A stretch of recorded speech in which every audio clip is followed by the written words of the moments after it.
आज हम जिस विषय पर बात करने जा रहे हैं वो एक सामान्य सा विषय है कि आप जो भी कुछ पढ़ते हैं या जो भी कुछ आप सुनते हैं या जो भी कुछ आप मनन करते हैं उसे याद कैसे रखा जाए। अक्सर ये एक समस्या होती है कि जो भी हमने पढ़ा है या जो भी हम पढ़ने जा रहे हैं उसे हम याद कैसे रखें और लंबे समय तक कैसे रखें, क्योंकि आज का जो समय है वो एक कंपटीशन का समय है।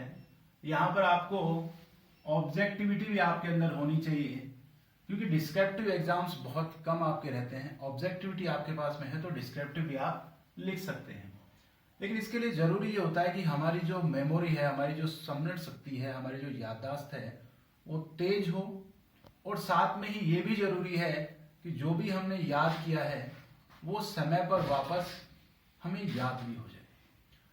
हमें याद क्यों नहीं रहता है, या बहुत सी बार होता है कि हम बहुत ज्यादा पढ़ रहे हैं लेकिन याद कुछ नहीं हो रहा है। ऐसा क्यों होता है? सामान्य रूप से जो कारण है जिसको हम देख सकते हैं उसमें सबसे इंपॉर्टेंट कारण होता है आपका एनवायरनमेंट। यदि आप एक अच्छे एनवायरनमेंट में पढ़ रहे हैं, एनवायरनमेंट से हमारा तात्पर्य होता है कि जिस जगह आप पढ़ रहे हैं वो स्थान आपका कैसा हो। अक्सर मैंने देखा है कि बहुत से बच्चे या स्टूडेंट्स छत पे बैठ करके खुले में पढ़ते हैं। ऐसा कभी नहीं हो सकता है, क्योंकि खुले में यदि आप बैठते हैं तो आपका जो ध्यान होता है, जो आपका कंसंट्रेशन, जो पावर होता है वो कम हो जाता है, क्योंकि चीजें आप दूर तक देखते हैं जिससे आपका ध्यान जो होता है वो डाइवर्ट हो जाता है।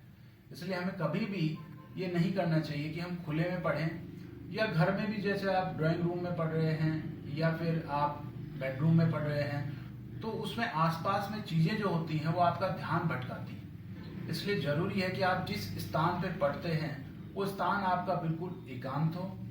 कुर्सी या मेज पे आप ज्यादा से ज्यादा पढ़ें, क्योंकि मेज पे यदि हम पढ़ते हैं तो उससे आलस्य नहीं होता है और आपका जो ब्रेन पावर होता है वो तेज होता है। कुछ लोग जो करते हैं वो एक सबसे बड़ी प्रॉब्लम है इलेक्ट्रॉनिक जो गैजेट्स आप कहते हैं। इलेक्ट्रॉनिक गैजेट्स से मेरा मतलब है कि जैसे आप मोबाइल फोन का प्रयोग कर रहे हैं, रेडियो चला रहे हैं या लैपटॉप चला रहे हैं।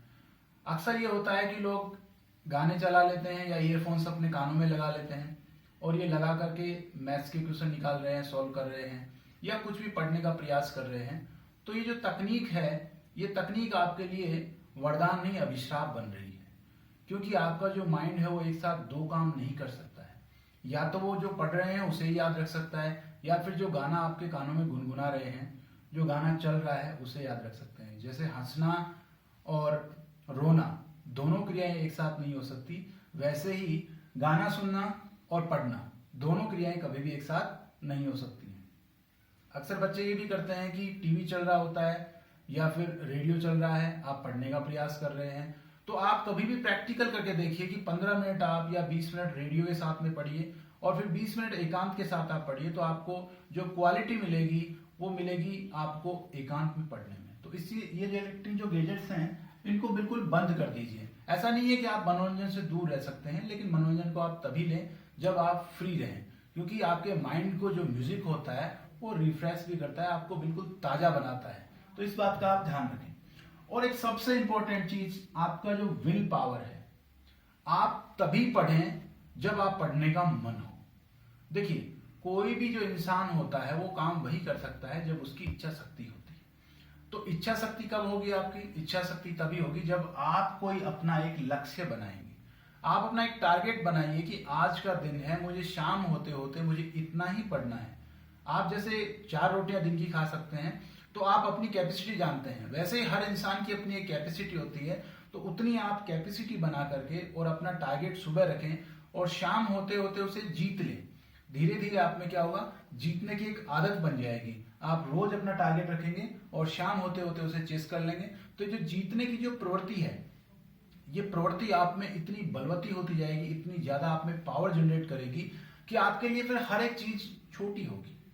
बहुत से बच्चे जो नीट, जी या फिर इंजीनियरिंग की बहुत से एग्जाम्स देते हैं या फिर कोई सिविल सर्विस या कॉम्पिटिटिव एग्जाम की तैयारी करते हैं, उनके लिए सिर्फ ये विल पावर ही सबसे बड़ा जनरेशन होता है, ये सबसे बड़ा एनर्जी जनरेटर होता है, क्योंकि उनको ये पता होता है कि जितना हमारा टारगेट है, यदि हमने शाम होते होते या वीकली अपने टारगेट चेस नहीं किया तो उनको ये लगता है कि आई एम लूजर, तो ये जो लूजर वाली जो प्रवृत्ति होती है उससे वो धीरे धीरे धीरे धीरे हटते जाते हैं और फिर वो टॉप या विनर की जो क्वालिटी होती है उसमें कन्वर्ट होते जाते हैं। साथ में एक चीज और होती है कि आप लोग बहुत ज्यादा तनाव में आकर के कभी पढ़ने का प्रयास ना करें। देखिए, कोई चीज होती है वो एक निश्चित अनुपात तक ही तनाव ले सकती है। मैं रबड़ को खींचता हूं तो एक निश्चित दूरी तक ही वो खींच सकता हूं उसको, उससे बाद में क्या होगा, वो टूट जाएगा। ऐसे ही आपका मस्तिष्क है, एक निश्चित समय तक आप इसको तनाव में रख सकते हैं, उसके बाद में क्या होता है, धीरे धीरे धीरे धीरे आप डिप्रेशन के शिकार हो जाते हैं। आपकी जो याददाश्त होती है वो कमजोर हो जाती है। अक्सर ये तो वैज्ञानिक भी कहते हैं कि इंसान जितना तनाव में रहता है उतनी ही उसकी याददाश्त कमजोर होती है। तो तनाव में आकर के कभी ना पढ़ें, आप तनाव रहित होकर के, हाँ बहुत सी बार चीजें ऐसी होती हैं जो आपको तनावग्रस्त बनाती हैं। हो सकता है आपकी पारिवारिक परिस्थिति बनाए, हो सकता है जो आपके आस पड़ोस का जो एनवायरनमेंट है वो आपको तनावग्रस्त बनाए, या हो सकता है जिंदगी में जो कुछ आप करना चाह रहे थे, किसी एग्जाम में पास होना है तो आप वहां पे फेल हो रहे हैं, या बार बार नाकामयाबी आपको मिल रही है। तो ध्यान रखें एक बात, कभी भी कोई चीज नाकामयाबी नहीं होती है। दुनिया में इंसान कितनी ही दूरी पर जाना चाहता हो, मंजिल चाहे कितनी ही दूर हो, उसके लिए एक कदम, पहला कदम जरूर चलाना होता है। और मन का यदि विश्वास आपके भीतर है तो फिर तनाव आपको छू भी नहीं सकता है, क्योंकि आपको ये पता है कि जो मैंने अभी 1 साल तक पढ़ा है, या 6 महीने मैंने पढ़ा है, या 1 महीने में मैंने जो पढ़ा है वो मुझे हमेशा आगे भविष्य में काम आएगा।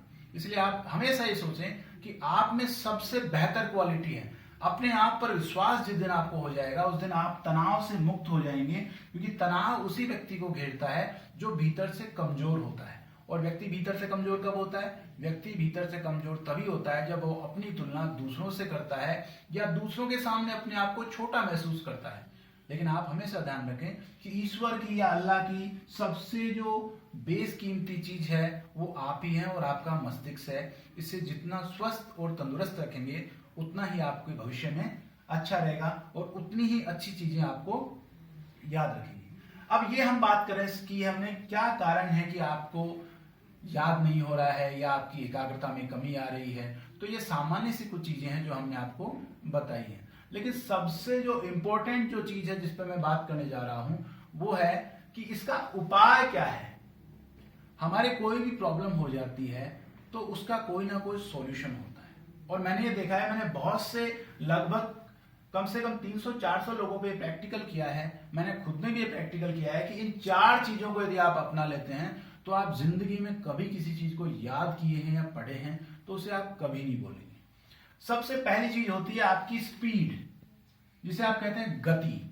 देखिए, पढ़ने की अपने आप में एक गति होती है, हर इंसान की अपनी एक गति होती है।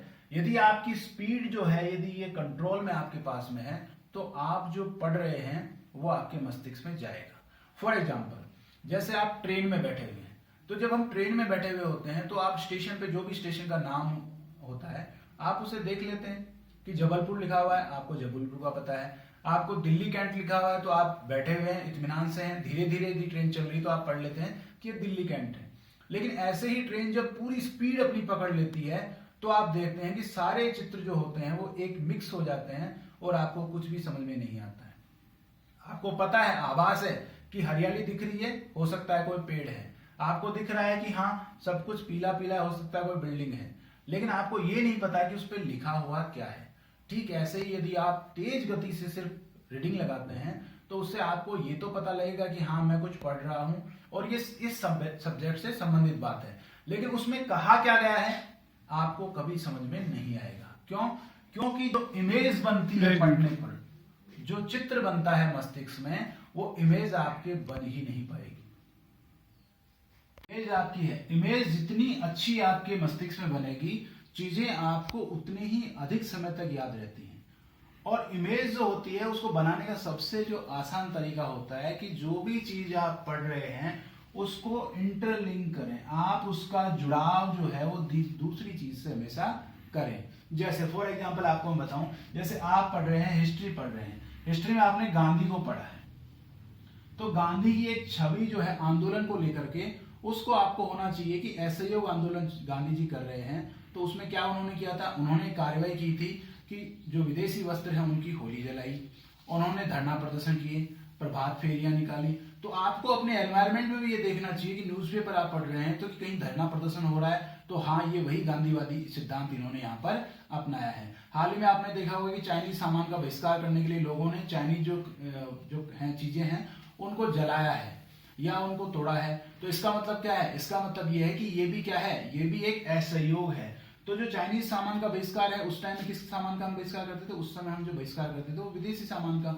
तो यहाँ पर हमने क्या किया है, एक चीज को दूसरी चीज से जोड़ा है। इससे क्या होगा, विषय के प्रति आपकी रुचि बढ़ती है और आप हमेशा क्या करते हैं, विषय को बहुत गंभीरता से समझने की कोशिश करते हैं। क्योंकि देखो, नैनो साइंस ने हमेशा एक बात की है, नैनो साइंस कहती है हमेशा कि कोई भी जो पदार्थ होता है उसका गुणधर्म जो होता है उसकी संरचना में होता है। संरचना बदल दीजिए, उसका गुणधर्म बदल जाता है। उसी गेहूं से आपको रोटी मिलती है, उसी से आपको ब्रेड मिलती है और उसी से आपको मैदा मिलती है, क्योंकि हमने सिर्फ उसकी संरचना बदल दी है। तो आपको सिर्फ अपने मस्तिष्क की सिर्फ संरचना बदलनी है। पढ़ने की जो आपकी स्टाइल है उसको आपको चेंज करना है, मस्तिष्क को मॉडिफाई करना है। जैसे ही मस्तिष्क मॉडिफाई होगा आपको चीजें धीरे धीरे याद होना शुरू हो जाएंगी। और अंत में मैं एक बात कहूंगा, सकारात्मक सोच आपकी होनी चाहिए। सकारात्मक सोच से मतलब है कि आपके आसपास के जो लोग हैं वो सकारात्मक सोच के लोग हों। कोई भी ऐसा व्यक्ति आपके पास में नहीं होना चाहिए जो जिंदगी के प्रति या विकास के प्रति या फिर आगे बढ़ने को लेकर के नकारात्मक सोच रखता है। बहुत सी बार ये होता है कि वो कुछ लोग ऐसे होते हैं जो कहते हैं अरे 10 लाख लोगों ने फॉर्म भरा है, वैकेंसी तो सिर्फ 5 वैकेंसी है। लेकिन आप हमेशा ये ध्यान रखें कि आपको तो सिर्फ एक वैकेंसी चाहिए, आपको सिर्फ एक पोस्ट चाहिए। नीट वगैरह में, जेईई के एग्जाम में बच्चे तैयारी करते हो, कहते हैं आईआईटी तो सिर्फ भारत में बहुत लिमिटेड आईआईटी है, हमारा एडमिशन कैसे हो सकता है। लेकिन दुनिया में वही आदमी सफल रहा है, वही आदमी सबसे आगे गया है जिसने अपने साथ में अपने आप के जो भीतर की जो क्वालिटी है उसको पहचाना है। ये जो सकारात्मक सोच होती है ये आपको आगे बढ़ने के नए नए रास्ते देती है। और हमेशा एक चीज का ध्यान रखें कि व्यक्ति तब तक लक्ष्य तक नहीं पहुंच सकता है जब तक उसके भीतर से कोई जोश ना हो। आपको पता है चूजा भी अंडे से बाहर तब तक नहीं आ सकता है जब तक कि वो अंदर से प्रेशर क्रिएट नहीं करता है। तो जब तक आपका इंटरनल जो पावर है, अंदर की जो आपकी शक्ति है, कुछ करने का जो जज्बा है, जो जुनून है, जब तक आपके अंदर ये नहीं होगा तब तक आपके लिए सब कुछ शून्य रहेगा।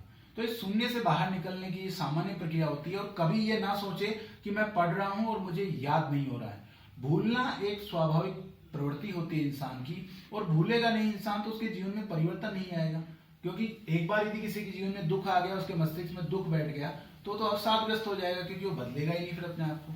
तो इसलिए भूलना एक सामान्य प्रक्रिया है, इससे बिल्कुल ना घबराएं। हाँ, आपने जो पढ़ा है उसे सही समय पर याद वापस कैसे किया जाए, इसकी ये जो तकनीक होती है ये हर उस व्यक्ति के पास में होती है जो अपनी लाइफ में कामयाब होता है या जो बेहतर कर रहा है। क्योंकि तकनीक के माध्यम से ही व्यक्ति आगे बढ़ता है। और ये जो पढ़ने की जो तकनीक है वो बदलते हुए समय के साथ बहुत जरूरी है, क्योंकि परीक्षा का स्वरूप बदल चुका है, प्रणाली बदल चुकी है, और वहां ऐसे व्यक्तियों की जरूरत होती है जो ऑब्जेक्टिविटी और डिस्क्रिप्टिविटी दोनों रखते हो, जिनको विस्तृत ज्ञान भी हो, तो जहां पर टू दी पॉइंट की जरूरत हो तो वहां पर टू दी पॉइंट की भी जरूरत हो। तो ये तरीके यदि आप अपनाते हैं तो आप अपनी लाइफ में बहुत ही सक्षम होते हैं कि आपको पेपर कैसे सॉल्व करना है या आपको एग्जाम में या लाइफ में कैसे आगे बढ़ना है। तो हमेशा याद रखें, कुछ सामान्य सी चीजें हैं वो आप यदि अपनाएंगे तो अपने जीवन में याद ना रहने की ये जो आदत है या ये जो शिकायत है ये अपने आप ही आपसे दूर हो जाएगी। Thank you.